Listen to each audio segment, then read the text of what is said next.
So, chemical equations must be balanced so that they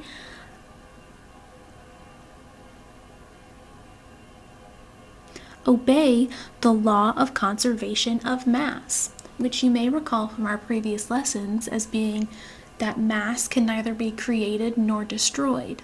It can only be transferred into different types of mass. So, balancing chemical equations and chemical reactions is achieved by writing stoichiometric coefficients to the left of the chemical formulas in the reaction. Stoichiometric is just a fancy word for balancing. So the balanced equations are then used to predict how much product will form from a given amount of reactant, and that's what we're going to be exploring through our lesson today. So we have the example here of the creation of water, or the formation of water, which is a combination reaction. So we have H2 combining with O2, creating water. Now, if we look at the numbers of each of our types of atoms on either side of our reaction, I start with 2 atoms of hydrogen, 2 atoms of oxygen, and I get out 1 oxygen and 2 hydrogen. Okay? There we go. So, my first equation here is unbalanced because however many of a specific element I start with, I have to end with as well. That's the law of conservation of mass. So what we have to do in order to balance this is utilize our stoichiometric coefficients. In my second equation here, those stoichiometric coefficients go to the left of our formula. Okay, so I put a 2 out in front of the hydrogen and a 2 out in front of the water. This shows that I now need 2 H2 molecules, so I have 1, 2, 3, 4 hydrogen atoms, 2 oxygen atoms, and I create 1, 2 oxygen, and 1, 2, 3, 4 hydrogen. So we can see that I started with 4 hydrogen and I end with 4 hydrogen. I started with 2 oxygen and I end with 2 oxygen. I now have conservation of mass through my balanced equation. Now, the process of balancing chemical equations is a trial and error approach. There are no specific steps that we can take, like drawing our Lewis structures, in order to balance our chemical equations. It really just is a trial and error. Generally, it will facilitate the balancing process if you do the following. So if you change the coefficients of your compounds before changing the coefficient of elements, so we balance our compounds first before we balance our elements. Another helpful tip is to treat your polyatomic ions that appear on both sides of the equations as units. So we're going to keep those polyatomic ions together if they stay the same on either side, which we have a few examples of through our practice today. And finally, count your atoms and your polyatomic ions carefully and track their numbers each time you change a coefficient. So, I'm going to show you how I typically balance equations. If you've taken chemistry previously in high school, maybe you've learned a different way about balancing. However way you're most comfortable balancing, that's totally fine. If you've never balanced a chemical equation, then you kind of got to figure out what's best for you and how you visualize it. So how I do this is with tables. So we want to balance the equation NaCl plus F2 goes to NaF plus Cl2. So what I like to do is make a table. Okay, this side of the table is my reactant, and this side is my products.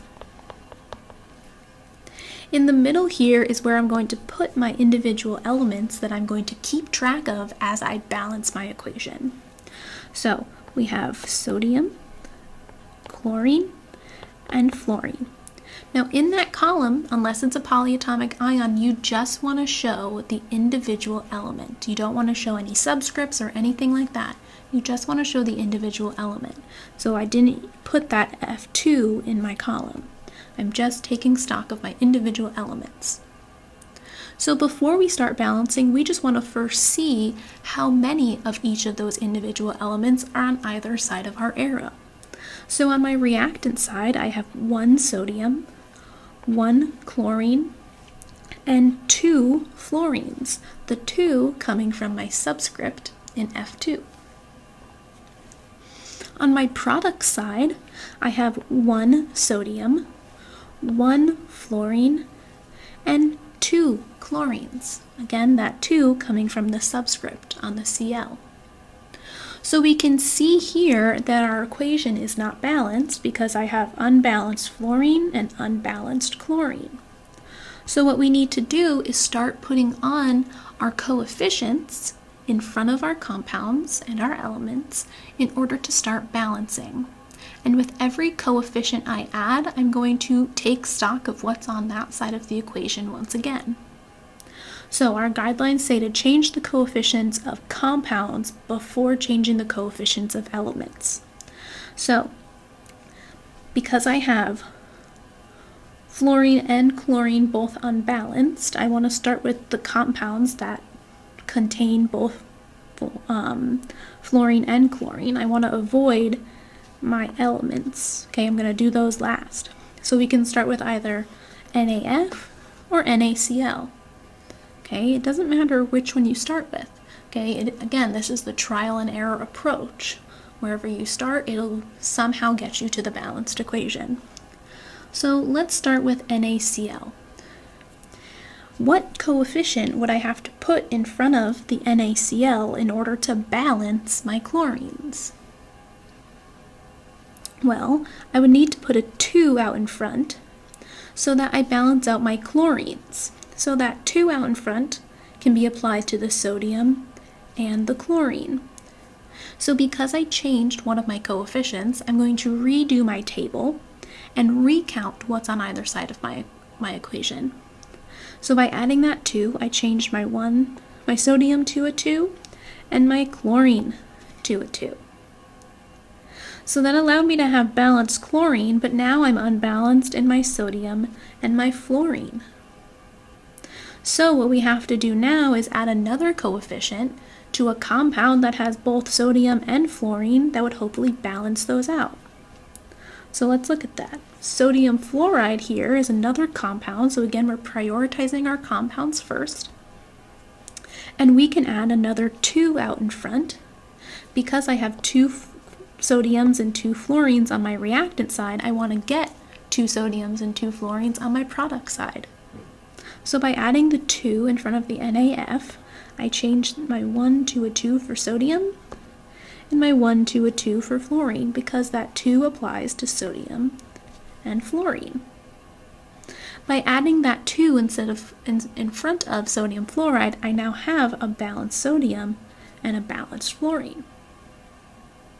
So we can always check our work, double check that we have the balanced equation by redoing our table. So I'm going to rewrite our balanced equation. 2NaCl plus F2 goes to 2NaF plus Cl2.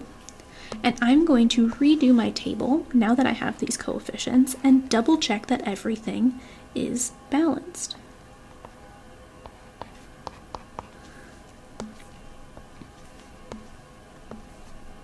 Okay, so on my reactant side, I have 2 sodium, 2 chlorine, and 2 fluorine. On my product side, I have 2 sodium, 2 fluorine, and 2 chlorine. So I now have a balanced equation where the coefficient on this side, or the number of each atom on the reactant side, is equal to the number of that same element on the product side. Okay, let's keep practicing. Practice makes perfect when balancing equations. Since there is no specific list of what to do first, second, third, and fourth, and so on to get you through balancing chemical equations, it really just comes down to practicing. And we have a lot of practice to do today. So we want to balance the following equations. So let's see. I'm going to start with making my table. I just find the table the easiest way to organize everything in my equation. So I have carbon and oxygen as my elements in this chemical reaction. So on my reactant side, I have 1 carbon and 2 oxygens. And on my product side, I have 1 carbon and 1 oxygen. So because my carbons are balanced, I now want to work on balancing my oxygens. I have 2 oxygens on my reactant side and only 1 on my product side. So in order to balance out that oxygen, I need to put a 2 out in front of the CO, because that 2 is going to apply to the oxygen. That 2 also applies to the carbon, so we have to change that value for carbon as well. Because we changed that value of carbon, carbon is now unbalanced on both sides of my equation, so I need to adjust my reactant side accordingly. Oxygen is balanced, so we're not going to be touching O2.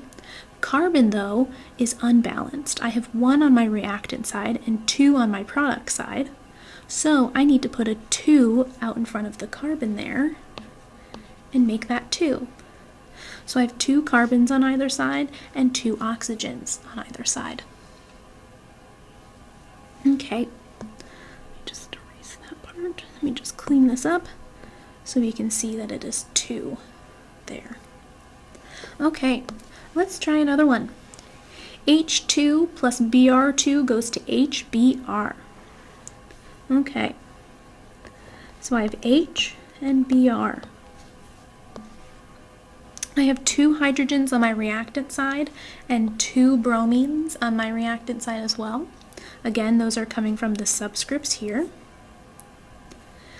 On my product side, I have 1 hydrogen and 1 bromine. So my reactant side is 2 times larger than my product side. So we can balance this by adding a 2 in front of the HBr. So that would change the H to 2 and the Br to 2. There we go. So just by adding that 1 coefficient, we've balanced our equation. Okay, let's try one that's a little bit more tricky. Now before I write out my table for this, I want to point out one of the rules that was told to us on our previous slide. Treat our polyatomic ions that appear on both sides of the equation as units. So when we're looking through these balanced equations, we want to remember our polyatomic ions and their formulas so that we can identify them easily in a balanced chemical equation. Now in our example here, our last example on this slide, we have an OH, which is the hydroxide.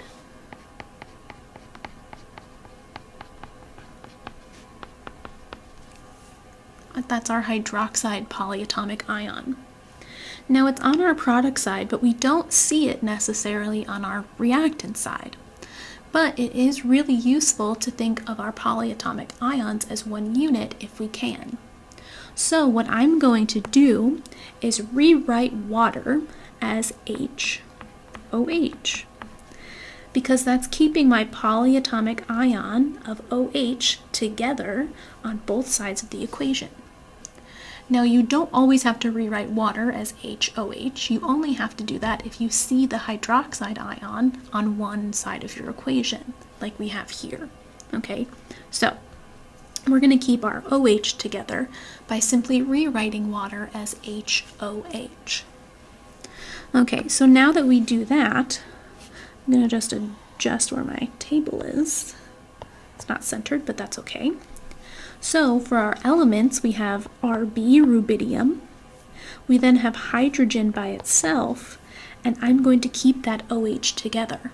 even though I'm already accounting for the hydrogen elsewhere. We're going to see OH as its own unit and H as its own unit as well. Okay, so that accounts for all of my compounds. So now we take stock. On my reactant side, I have 1 rubidium. On my reactant side, I have 1 hydrogen, again, just from the H of the HOH. And I have 1 OH, again, right there. On my product side, I have 1 rubidium. I have 1 OH unit. And I have 2 hydrogens.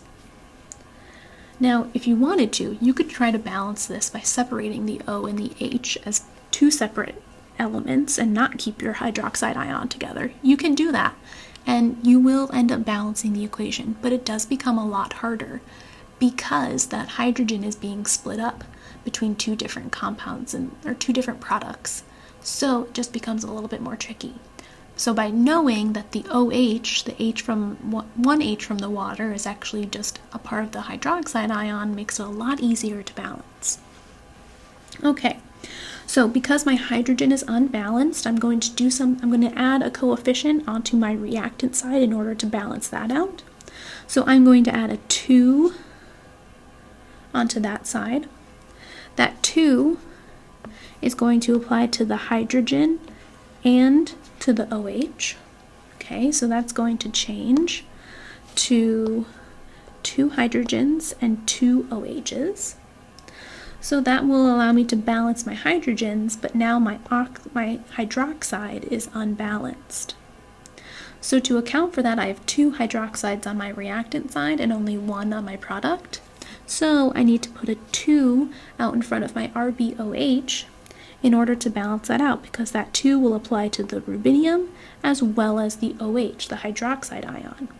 So that will change OH to 2 and rubidium to 2. So doing that allows me to balance my hydroxide. The only issue now is that my rubidium is now unbalanced. I have 2 on my product side and only 1 on my reactant side. So that can easily be fixed by putting a 2 in front of the rubidium. So we left the individual element for last. Okay, so that allows us to balance the rubidium and be balanced with 2 as well. Okay,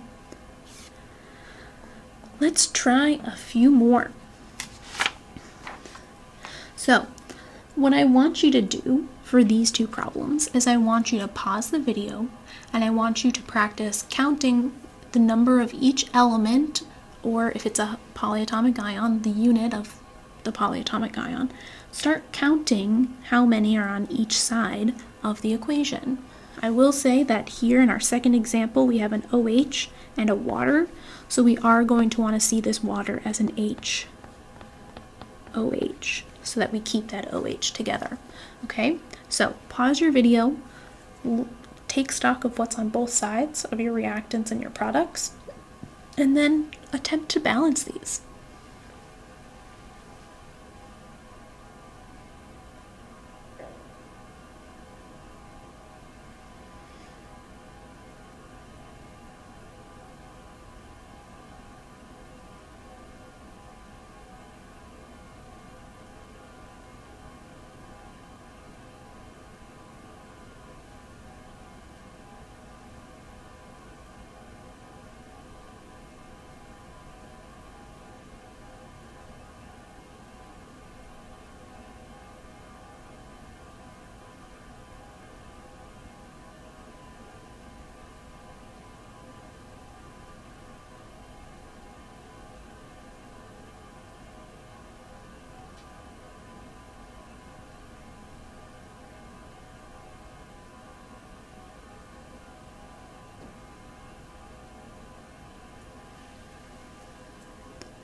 Okay, let's make our tables and take stock. So I have zinc, silver, and chlorine. So I have 1 of each on my reactant side. I have 1 zinc, 1 silver, and 2 chlorines. Okay, so we want to start with the chlorines because those are the only compound that's not balanced. So I have 2 on my product side and 1 on my reactant side. So in order to fix that, I'm going to put a 2 on my reactant side. That 2 is going to apply to the silver and to the chlorine, so that's going to change my Cl to 2, allowing it to be balanced. And it's also going to change my silver to 2. So now silver is unbalanced, zinc is still balanced. So in order to change the silver, I have 2 on my reactant side and 1 on my product side. Since silver is by itself, adding a 2 out here will only change the silver to 2, which allows us to balance it that way. So I have 1 zinc reacting with 2 silver chlorides, creating 1 zinc chloride and 2 silvers. Okay. And our last one here, we have Na, we have OH, there's our hydroxide again, that's a polyatomic ion that we're going to keep together. We have H, and we have another polyatomic ion, SO4. We're going to keep that SO4 together because it's together on the other side of our reaction, as is the OH. So if we take stock, we have 1 sodium, 1 hydroxide, 2 hydrogens, and 1 sulfate. On our product side, I have 2 sodium, 1 hydroxide, 1 hydrogen, and 1 sulfate. So we can start kind of wherever to start balancing. You gotta either go with the sodium or the hydrogen. We can start with sodium because it's on top. If you want to start with hydrogen, you can do that as well. So if I want to balance my sodium, I'm going to put a 2 out in front here. That 2 applies to the sodium and to the OH, so that's going to change sodium to 2 and OH to 2. So that has balanced my sodium, but now my OH and my H are misbalanced. Sulfate is balanced, so that's good. So let's try to balance out our H and our OH, since those are both in water. If I add a 2 out in front of that water, that 2 applies to the hydrogen and to the OH. So that allows us to change that to 2 and that to 2, which we now have as balanced. And I didn't need to do anything for my SO4s. Okay. Okay, let's try this one.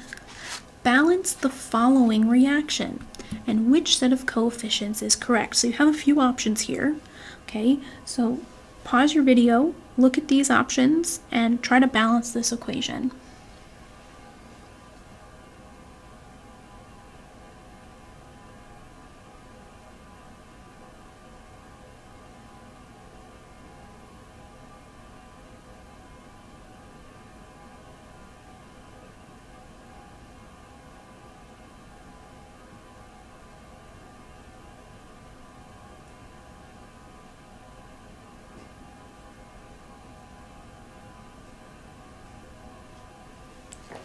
Now with this specific example, you have to be careful because the chlorine is only in one reactant on the reactant side, but it splits up into 2 of the products. So when you're taking stock, you need to account for the two separations of chlorine.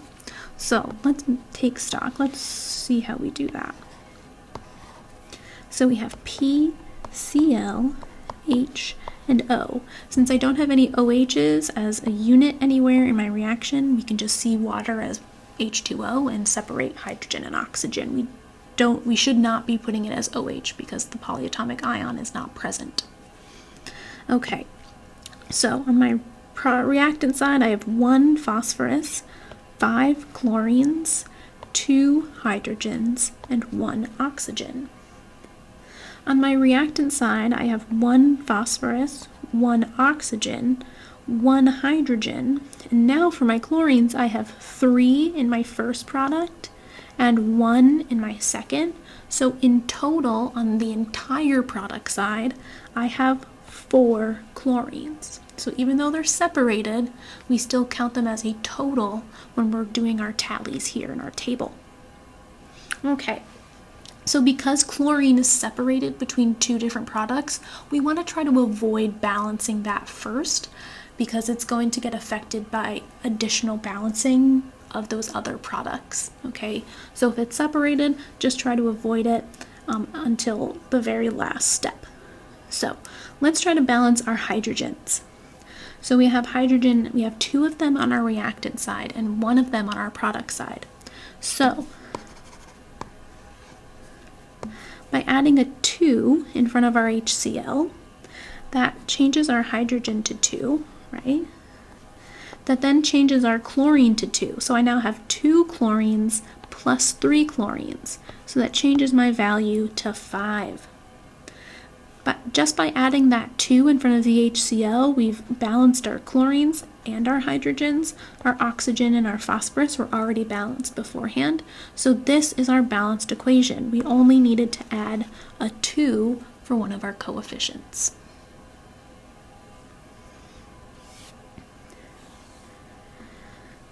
A balanced chemical equation is often derived from a qualitative description of chemical reactions.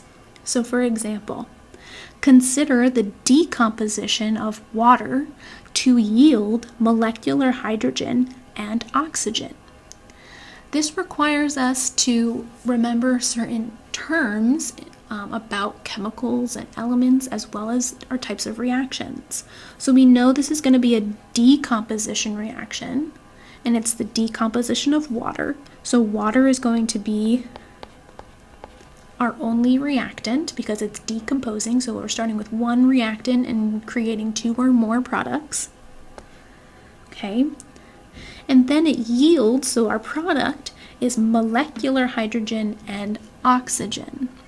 So we have to remember our terms such as molecular hydrogen or elemental sodium. What do those terms mean? And that also requires us to remember that there are some elements that prefer to be in diatomic form in their elemental or molecular form. So molecular hydrogen, molecular oxygen, those are all H2, O2. We also have nitrogen, N2. We have molecular chlorine, Cl2, fluorine, F2, bromine, Br2. Okay, so we have certain elements that prefer to be as diatomics in their elemental or molecular form. So for this example, we're breaking up water into molecular hydrogen and oxygen. So molecular hydrogen is H2 and molecular oxygen is O2. So we now have we can write out our equation, okay, and then we can balance it. So let's balance this reaction. We have hydrogen and oxygen. On my reactant side, I have 2 hydrogen, 1 oxygen. And on my products, I have 2 of each. So let's try to balance out our oxygens first, since hydrogen is currently balanced. So we have 1 oxygen on our reactant side and 2 on our product. So we want to add a 2 out in front of that water. That changes the oxygen to 2. And our hydrogen now, we take this H2 and we multiply it by that 2. So that would be 4. So you have to think about the stoichiometric factor and any subscripts you see. Okay? So 4. So our oxygen is balanced, but now our hydrogen is no longer balanced. I have 4 hydrogen on my reactant side and 2 hydrogen on my product side. But because we have H2 here, I can put a 2 out in front of that hydrogen, which would then double that value. So H2 would then turn into 4 hydrogen instead of 2 hydrogen. So this is now our balanced equation. Let me rewrite this to easily show that. It was 2H2O. Okay, so we can always double check. I have 4 hydrogen, 2 oxygen, 4 hydrogen, 2 oxygen. So we can always double check our work when we're balancing chemical equations. Let's practice a few more. So for these 2 examples, what I want you to do is just read through what is the reaction itself, the description of the reaction, and just write out the reaction. Okay, so remember your terms for your polyatomic ions. Remember how to name covalent and ionic compounds. Okay, we need to remember how to do all of those in order to properly write our chemical equations so then we can balance them. So go ahead and pause your video and just write out the equations. Don't worry about balancing them quite yet. Just write out the equations, the reactants and product side of both of these descriptions of the chemical reactions.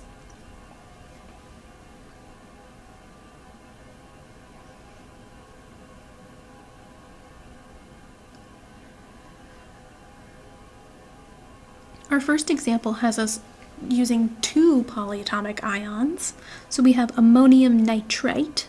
So we have to remember that ammonium is NH4 plus and nitrite is NO2 minus. And when those two ions come together, they have equal but opposite charge, so their formula would be NH4NO2. And these react to form molecular nitrogen, so N2, and water, H2O. Okay, so now that we have the equation and our formulas written, we can now balance this equation. Now here's an important note about polyatomic ions. Because these are two polyatomic ions that are not present on the reactant or the product side, so we start off with polyatomics but they're not together as one unit on the product side, we now want to see those individual elements separated. So we're not going to keep those two polyatomics together because they are separating, they're decomposing in this reaction. So we're going to show nitrogen as itself, hydrogen by itself, and oxygen by itself. Okay, so we only keep the polyatomic ions together if they are the same on both sides of the reaction. So like we saw previously with SO4 being the same or together as one unit on both sides of the arrow. Okay, so nitrogen, we have 2 on our reactant side, we have 4 hydrogens, and we have 2 oxygens. On our product side, we have 2 nitrogens, 2 hydrogens, and 1 oxygen. So nitrogen is balanced currently, but hydrogen and oxygen are not. So let's balance hydrogen first. I have 4 on my reactant side and 2 on my product side. So I need to add a 2 out in front of my water. That 2 is going to apply to the H2, creating 4 hydrogens. And that 2 also applies to the oxygen, creating 2 oxygens. By adding that 2, we've balanced the hydrogen and we've balanced the oxygen. So this is our balanced equation. We only needed to add 1 coefficient. Okay, for our next example, we have to remember how to write out covalent compounds from their names. So we have dinitrogen pentoxide. So nitrogen, there's 2, di being 2. For oxygen, there's 5, pent is 5. And it reacts to form dinitrogen again, N2, tetroxide, which is O4, and elemental oxygen. Elemental oxygen is another way of saying molecular oxygen. So that would be O2, because oxygen in its elemental state, how we find it in our natural world, is as O2. Okay, so we have dinitrogen pentoxide creating dinitrogen tetroxide and oxygen. So now we can set up our tables. So we have N and we have O. So nitrogen we have 2 and oxygen we have 5 on our reactant side. On our product side we have 2 nitrogens and we have 4 oxygens plus another 2 oxygens. So we have 6 in total.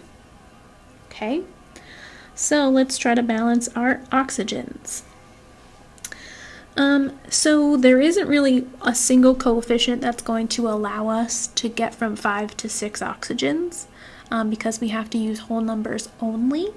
So what we can do is just try the trial and error process of putting on a coefficient and seeing how it affects the reaction. So I'm going to say let's put on a 2 out in front of that N2O5 because that's our unbalanced side, right? We have less oxygens on that side, so that's where I'm going to want to put a coefficient on my reactant side. So that's going to change my N2, that's going to make it 4 nitrogens, and that's going to make this 10 oxygens. Okay, so now we have to try to balance our nitrogens and hope that because nitrogen and oxygen are together in a compound on the reactant side, that whatever I use to balance my nitrogen will also help me balance my oxygens. Okay, so I have 4 nitrogens on my reactant side and 2 on my product side, so I'm going to put a 2 out in front of my N2O4, so that'll get me 4 nitrogens, and that'll get me 8 oxygens, so I have 8 oxygens here and another 2 oxygens, which balances me out to 10. Okay, so that allowed us to have balanced nitrogen, and that balanced out our oxygen. Okay. So, because balancing equations is not always the easiest thing to do, and there's sometimes competing numbers or odd and even numbers which we can't necessarily multiply to find common factors, it's sometimes convenient to use fractions instead of integers as intermediate coefficients. Okay, I say intermediate because our coefficients can't be fractional. I can't have a half of an oxygen atom, right? So we use this as intermediate coefficients to help us in the balancing process. So if we look at this equation of C2H6, 7 halves O2, 3H2O plus CO2. So this is a combustion reaction. We see this a lot with combustion reactions, and specifically because of this oxygen there. It's always problematic. Okay, so this is technically a balanced equation, okay? But what we can't do is have that 7 halves oxygen there. So when balance is achieved, all of the equation's coefficients can then be multiplied by a whole number to convert the fractional coefficient to integers. So before we do that, let's just see how we got here. So our initial reaction was C2H6 plus O2 creates H2O and CO2. So that's the basis of our combustion reaction. So let's balance this. We have 3 compounds. We have C, H, and O. C, I have 2, H, I have 6, and O, I have 2. On my product side, I have 2 hydrogens. I have 1 plus 2, 3 oxygens, and I have 1 carbon. So in combustion reactions, and in reactions overall, we always want to leave oxygen for the very end because it's always problematic. It typically comes when you have an odd and an even number of oxygens on both sides of your equation. So here we have a 2 and a 3. When we have odd and even numbers that we're trying to balance, it usually doesn't work out well. So we're going to leave oxygen for last. So in combustion reactions, we want to balance the carbon and the hydrogen first. So let's balance carbon. I would need a 2 out in front of the CO2. That would balance out my carbon to 2. And that changes my oxygen. Let's see, that becomes 4 plus another one, that's 5. So now I've balanced carbon. I now want to balance hydrogen. So we're going to say that I have 6 on my reactant side and 2 on my product side. So I need a 3 here. So that 3 goes with the H2 to make it 6. That 3 also applies to the oxygen. So I have 3 oxygens here, plus the 4 oxygens here. So 3 plus 4 is 7. Okay, so we have now carbons that are balanced, hydrogens that are balanced, and now my oxygen, I have 2 on my reactant side and 7 on my product side. And there is no coefficient that I can put in front of this oxygen here in order to balance that out. So what we can do is we can take this number and this number, and we can make them into a fraction. So that's why we have the 7 halves. Okay? So this is technically a balanced equation because it's accounting for the fact that oxygen has a 2 there, it ends up canceling, and that's how we get the correct number on both sides. But it's not a valid equation because it's fractional. So that's how we got here. And now what we can do is multiply by a whole number to convert that fractional coefficient to an integer. So what we're going to do is multiply this whole thing by 2. Because what's going to happen is we're going to have 2 times that 7/2. It's going to cancel out the 2 on the bottom and we're left with 7. But that 2 also has to be applied to the C2H6, to the H2O, and to the CO2. So by multiplying the entire equation by a coefficient of 2, we get our balanced equation of 2C2H6 plus 7O2 goes to 6H2O plus 4 CO2s. This is a balanced equation. If you went through and counted, it is balanced, and now it's valid because it's no longer fractional. Now again, we see this mainly with combustion reactions where we have oxygen by itself that's being split up unevenly into its products. Okay, and then we have an issue with odds and evens. So let's try it with this problem here. Balance the following reaction. Which set of coefficients is correct? We have gaseous butane, C4H10, reacts with molecular oxygen gas to yield gaseous carbon dioxide and water vapor. So our reaction is C4H10 plus O2. This gives us CO2 plus water. So we're going to balance our equation. We're going to start off by taking stock. I have C, H, and O. I have 4 hydrogens. Let me change color. 4 carbons, 10 hydrogens, 2 oxygens. On my product side, I have 1 carbon, 2 hydrogens, and 3 oxygens. Okay, so what I want you to do is, now that I've started off our problem here, I want you to try to balance it.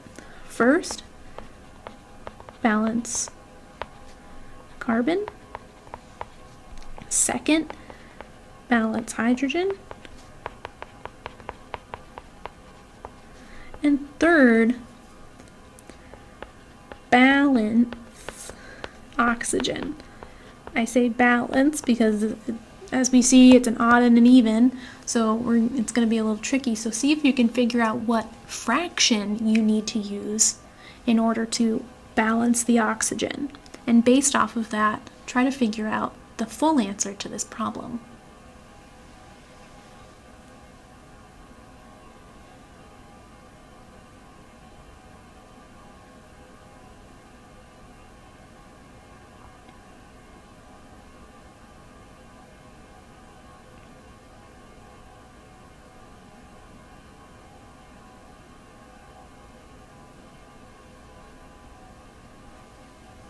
So if we balance carbon, we're going to put a 4 in front of our CO2. That's going to balance out our carbon to 4 and change our oxygen count to 9. We then balance hydrogen by adding a 5 in front of our water. That balances out to 10 and changes our oxygen count to 13. So carbon's balanced, hydrogen is balanced, and now oxygen is the problem. So to balance this using an intermittent number, we would take this value and make it a fraction. So I would do 13 halves. Now if you stop there, you would think that B is correct, but it's not, because that is not a valid chemical equation. So what we have to do is we have to take this entire equation and multiply it by 2 in order to cancel out that fraction. So we will be left with 2C4H10 plus 13O2 goes to 8CO2 plus 10H2O. Because that 2 was applied not only to the oxygen but also to the water, the carbon dioxide, the oxygen gas to cancel out our fraction, and to our C4H10. If you don't use the fraction, you'll be stuck trying to balance this probably for a very long time. Is it possible to balance it without doing the intermittent fraction? Sure. I just think it would be very frustrating and you would probably give up because it would take a very long time. So this is significantly easier. If you have an odd and even number, you could just make it a fraction and then multiply the entire equation by whatever that even number was in order to cancel it out. So we can go from there. Okay, our last thing about chemical equations is that convention dictates that we must use the smallest whole number ratio of coefficients. So although the following reaction is technically balanced, okay, I have the same number of every element on both sides of my arrow in this reaction, 3N2, 9H2 goes to 6NH3, while that's technically balanced, it's not the smallest whole number values that those coefficients could be. So just like with our empirical formulas, we want to now find empirical equations, okay? So we want to divide these by the smallest whole number that we can, okay, the least common denominator of all of those coefficients, in order to get the smallest whole number value for our coefficients. Now, whatever you do to one, you have to do to the other. It's not like we could take each of these and divide this one by 3 and this one by 9. Okay, whatever you do to one, you have to do to all of them.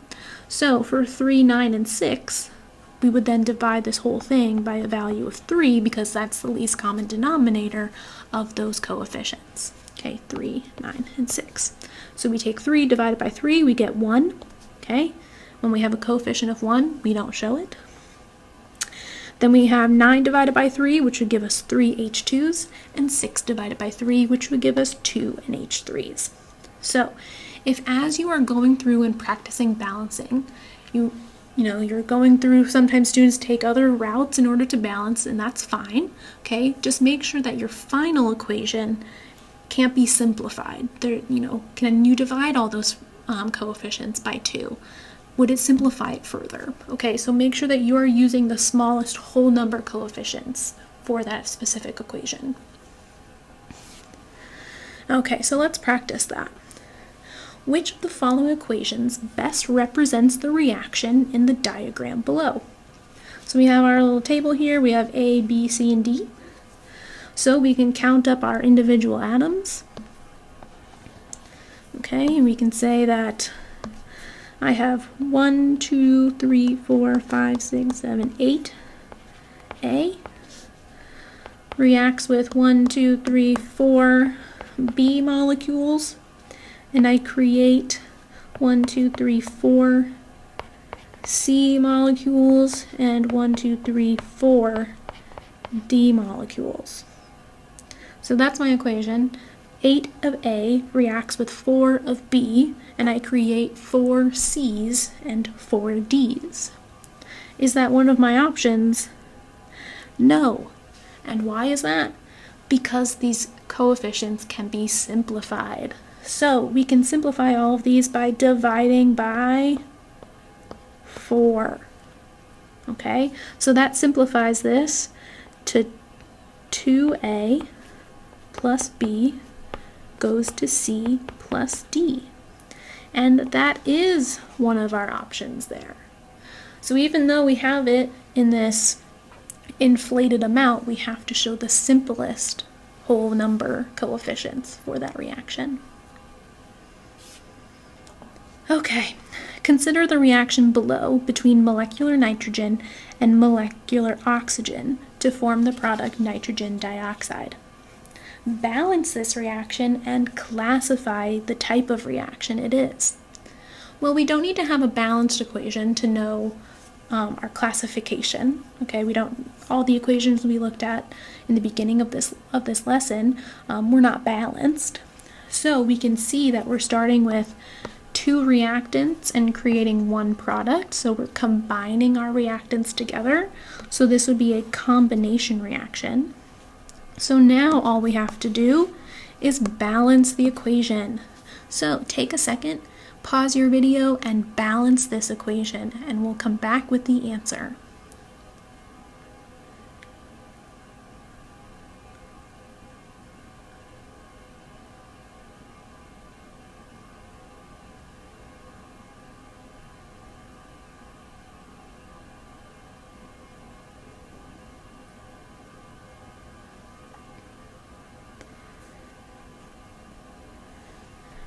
Okay, this just requires a 2 in front of the oxygen and a 2 in front of the nitrogen dioxide in order to balance it, because that would give us 2 nitrogens on either side and 4 oxygens on either side.